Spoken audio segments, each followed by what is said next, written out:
Good evening, lovely tubers. White Mexican back again with another Market Watch Investments video for you guys tonight. Going to be dipping into a plethora of things, getting started with one of my favorite sets in the whole entire world. Well, this set and Legendary Collections 3. We're going to start with Legendary Collection 3 for Joey's World. This is an amazing set. A lot of really great old school nostalgic Generation 1 cards and high awesome rarities. So just a lot of great stuff here. More specifically, I thought that was really interesting that I wasn't aware of. I don't know if you guys were, but the common version of Gate Guardian from Legendary Collection 4 is sitting at between 10 to 12 bones market price. Going by these flash prices here. So I thought that was very interesting. Some really other cool stuff in here, though, of course. We have Darkness Metal sitting at between 13 and 18. We have Harpy's Feather Duster, the reprint secret looking between 17 and 21. Pot of Greed is around 13, 12. Pot of Avarice, the secret version, actually is gone up. It's about 12-ish bones now, so this is kind of a slight increase here. Also, the common version of Cyber Harpy Lady is dawning between around 8, 7, and 10. Really interesting price points, especially seeing how that is a common, but just be really surprised with some of these commons are just really valuable in these Legendary Collection sets, and it's just another reason why I just really love these sets so much. We got Judgment going between 5 and 8, secret version of Foolish Burials, about 6, 8. Got Secret Regeki, which I think is really crazy how this is like so low. It's between, it's around, roughly around 7. And apparently the common version of Red Eyes Darkness Dragon, common again, is between 3 and 7. So interesting for that common. Another expensive common over here is Gatling Dragon, the fusion. This is between 5 and 6. It looks like Torrential Tribute has gone up quite a bit. It says the low here is about 2, but then it says the average market price for the secret rare version here is about 5 bones. This card used to be $1, $2 all day long, so I'm not really sure what's going on with that. Let's go ahead and update my settings to near mint lightly played, the common player standard. And yeah, it looks like this has had some pretty great increase in price. It's about 6 bones now for first edition secret rare prints of Torrential Tribute. An awesome nostalgic card. OG print was Labyrinth of Nightmare as an ultra rare, which of course first editions are very, very hard to come by now. High collector items.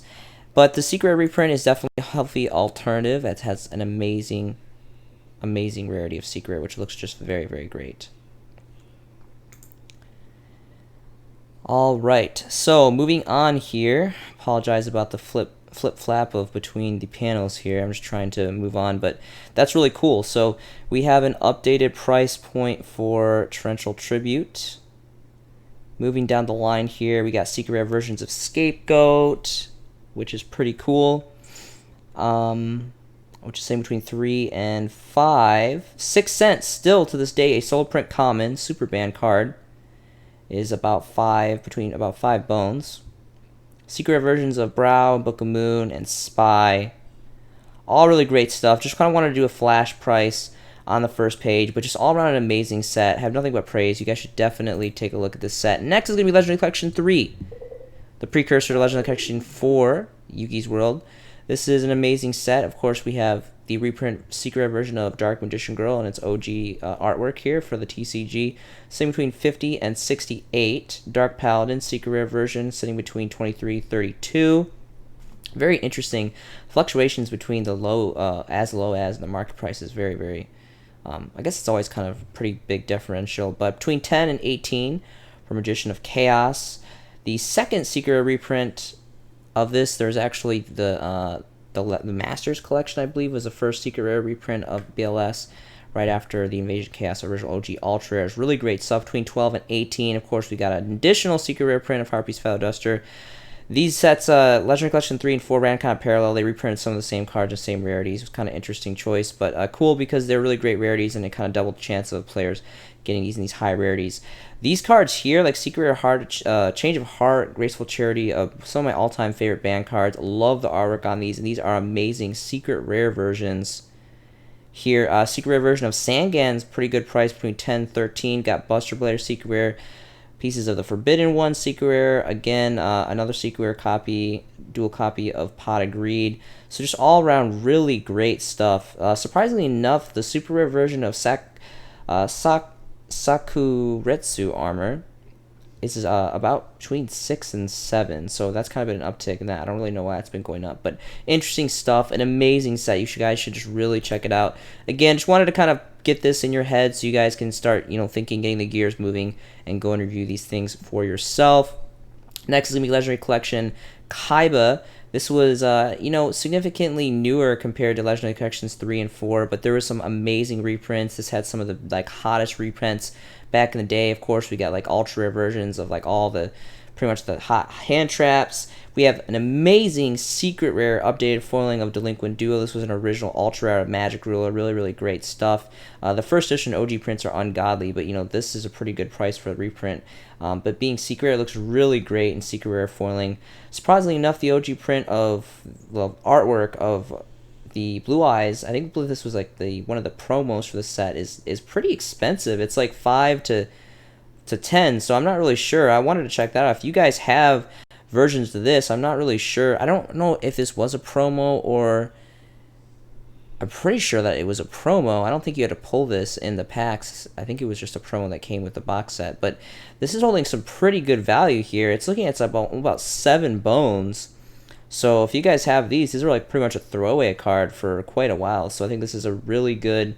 If these are selling, apparently, I don't know, there's 5 pages. I'm not really sure, but there's a lot of this is some really good value for what these. I couldn't remember if these are the promos or not, but of course, amazing OG artwork. This artwork is really great. I think it's safe to say it's one of the player base's favorite artwork of Blue Eyes.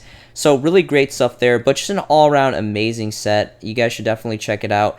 Personally, some of my favorites are mostly the secret rares for this set. It was really cool, of course, that we got the Delinquent Duel secret rare. The upgrades for trade-in secret rare is really amazing. Holding pretty good market price too. Secret versions of Polymerization. Again, they're about 8. Sage Blue, this is a second reprint, I believe. Yeah, second reprint of secret rare versions of Sage Blue, for Blue Eyes player. Updated secret rare version of Return of the Dragon Lords. This is a powerhouse card. I love this card. I believe there's only 3 versions of this. A super, or maybe even 2. I think it's just the structure deck super, and then this reprint as a secret, which is really, really nice. It's going for about 6. And then, of course, I think this is very undervalued. Of course, there's the Ultimate Rare version, but this secret rare version is still very nice.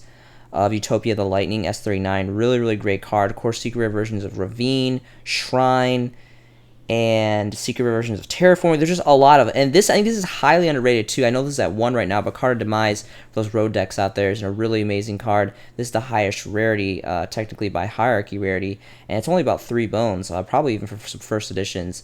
This is another highly underrated card, one of my all-time favorite Synchro cards. This card's really great, Dark Synchro, and this is technically my version, in my opinion, the highest rarity as a secret rare.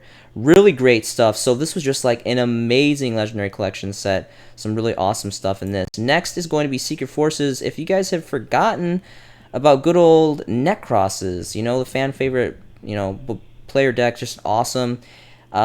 These are really Brionac, Velcaris, and Trishula are only ones seeing much value, with Trishula being between 9-16. Brionac 32 to 31, and of course Velcaris at 12 to 16. So these are the OG original prints, the original set that had all the Necros stuff. For a while, Manju, the super rare, used to be pretty good, but it's kind of cut in half because it had a couple different reprints now. And what I wanted to talk about more specifically with this set that I thought that was interesting, though, was Unicorn and however you pronounce this thing, Colossalus, is under $1. They're super cheap. And again, these are original first edition secrets. Now, I'm not sure about this one, but I know Unicorn is used very heavily in the deck. I think at 3, if I'm not mistaken. So these are insanely cheap. So I know these are the most popular ones, everyone wants these. These are still very, very cheap though, so I was really surprised that these ones, are almost donning 20 bones, 20 bones plus for obviously Brionac. But then these are literally under $1. It's why are these so significantly more affordable? It's just very interesting to me. Also, Vanity's Emptiness. So this is the second highest rarity as a super rare. We got the common, the secret, and of course this reprint super rare. I would not overlook this. Again, this is still very much well under a bone. It's very affordable. And, December, we're getting our new ban list, and everyone is anticipating, me included, Maxi and Vanity's Emptiness to be some of the highest sought-out Forbidden Ban cards to be lifted off the list, so I definitely not overlook this. I personally am going for the first edition secrets, mostly through trading because they are pretty expensive right now via the hype going on for the next ban list. But this is still a really nice rarity, and it's still very, very affordable. And once all the secret rares are gone, I wouldn't be surprised if these definitely trickle up well above $1, especially when this comes unbanned. It's not a matter of when this gets unbanned, or if this gets unbanned, it's a matter of when this gets unbanned, in my personal opinion. Also, Kaleidoscope is really cheap here. I think the Ritual Beasts look really cool. I've never piloted them. I never really read the cards. Just have really cool artwork, like cutesy anime girl artwork, which is really, really cool. And they got a lot of support, and I think they're getting some more support. I've heard something about them getting new support in the new future, and then, Kanahawk got unbanned. But this kind of reminds me of like Gishki. Like, they have really awesome artwork, but no one really knows about them. They're just kind of like a side subset that got stuck in between this set. And I think they also had some stuff in Dual Term, if I'm not mistaken. So a really cool set. Absorption, Soul Absorption is really cool too. The only super holo we have of this card. And also Soul Release as well came in this set as a super rare, which is really cool. I think Soul Release is an extremely undervalued card. Should be right here. Again, well under $1. And of course, I think Metal Raiders, we have original first edition commons from Metal Raiders, which is really nice. But I would definitely prefer this one, seeing how it's a super rare holo foil. Don't get me wrong, the Metal Raider ones are pretty nice too, but this, you want to go for that super rare. It looks really nice. Although the Metal Raiders do have the magic stamp, through, traditional history, so pretty great on its own merit alone for that. But just all around an awesome set. I forgot also the Yusenju cards.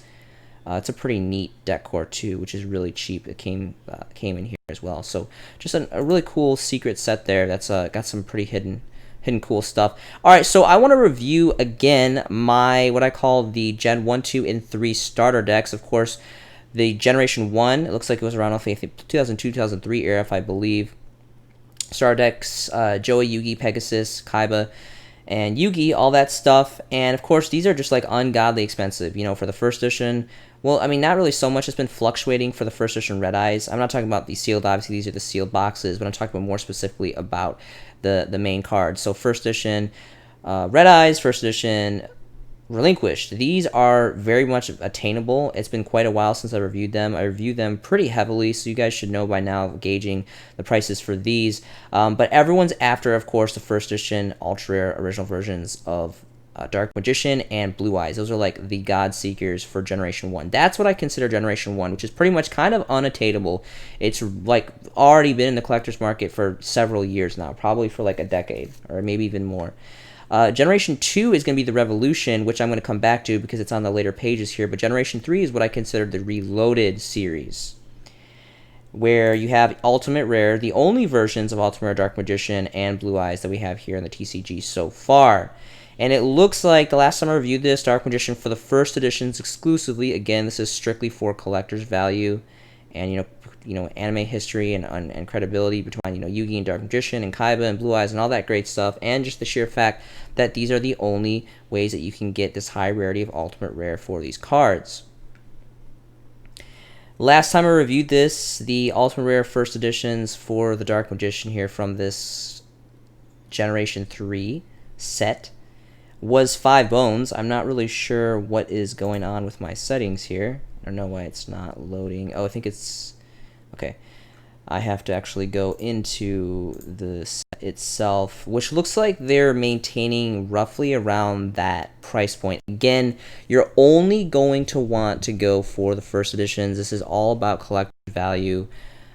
This is like my whole crusade and campaign as this is, you have to go lightly played or better. Lightly played, near mint first edition. And it's just going to be, that's what you're going to do for these. So here it is right here, the Ultimate Rare Dark Magician. Unfortunately, it's not the best artwork. I think they could have went with a more sought-after artwork, but, it is what it is. It's the only Ultimate Rare that we have, and it's between, roughly around 4. Just want to click on here really quick. I'm kind of worried. I don't want to go too deep because my internet is running really slow right now, and it's going to be pretty laggy, and it's going to take a while because I still have to review the other Revolution super rares and of Blue Eyes and Dark Magician as well. So I probably should have opened up tabs, but just bear with me here. I'm kind of just, going with it. Wow, Lost Art promotion of Dark Magician Girl is going for crazy money, $43. That's insane. It's just really funny because, I have a lot of the OCG prints, and it's just like, you know, we finally got like a little sampler here in the TCG for the OG artwork. Anyway, so all right, no first editions on the first page or the second page, so that's a good sign. What numbers are dwindling quite a little, a bit here. Fourth page, so okay, so it's the first edition here is on the fourth page. Looks like there's 6+ pages, so plenty of availability here on the market, but it's roughly around 7, 7, roughly on $7. So about a $2 price differential. So it is gone up, you know, just barely a little bit. That's definitely the slow version. I definitely think Blue Eyes White Dragon is going to be the more popular one for that series, that era of the set.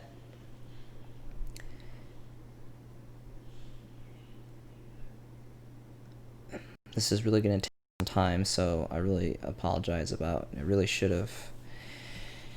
Oh, but that's okay, because you guys can just listen to my voice, and I can tell you a story, and we can, you know, just have a good time, and you know, all this. So, but I seriously, guys, I'm really compassionate about this. Like, this is something that I really think a lot of players, some people are definitely noticing, because you can see the numbers dwindling.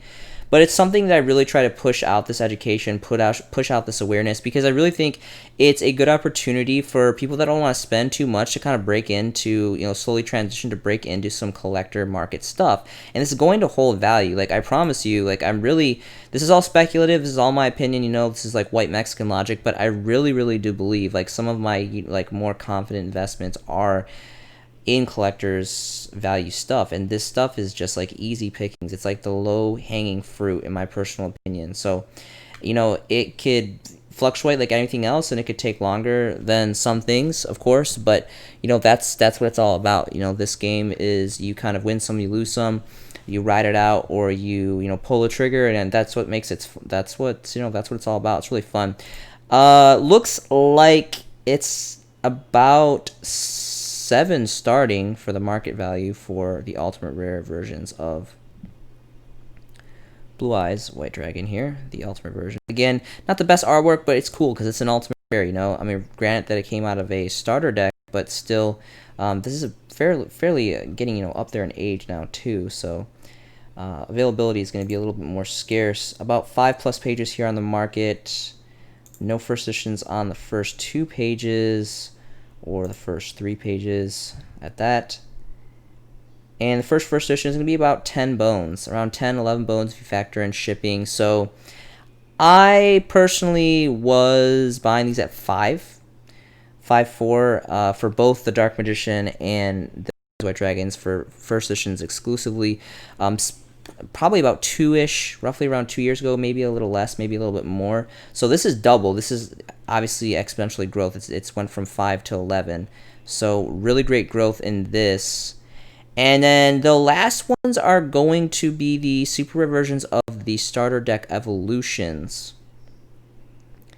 Both the Dark Magician and the Blue Eyes. I'm trying to think, it might even be faster if I just search them, but there's so many versions of Blue Eyes and Dark Magician, it might just take too long. I don't know, it would take forever to filter through them. But anyway, if you guys type in the evolution versions, I apologize. This is just taking way too long. I didn't want to make this video longer than it already was. It's been, you know, pretty extensive already. So I'll probably review the starter deck evolution, super rare first edition versions of Dark Magician and Blue Eyes. Give you guys an update on that later on. But definitely, I highly recommend you guys check them out, because those are even cheaper than the reloaded ultimate rares. And again, it's just like low hanging fruit. I would definitely recommend that you guys go and cop a couple copies of the first edition super rares of Dark Magician and Blue Eyes from starter deck evolution. Just, you know, personal white Mexican logic for you guys. That's all I have for you guys. Yu-Gi-Oh has been part of my life for almost 2 decades now. I'm extremely compassionate about it. I love the brotherhood, the friendship, the trading, the investments, the YouTube, the games, the dueling,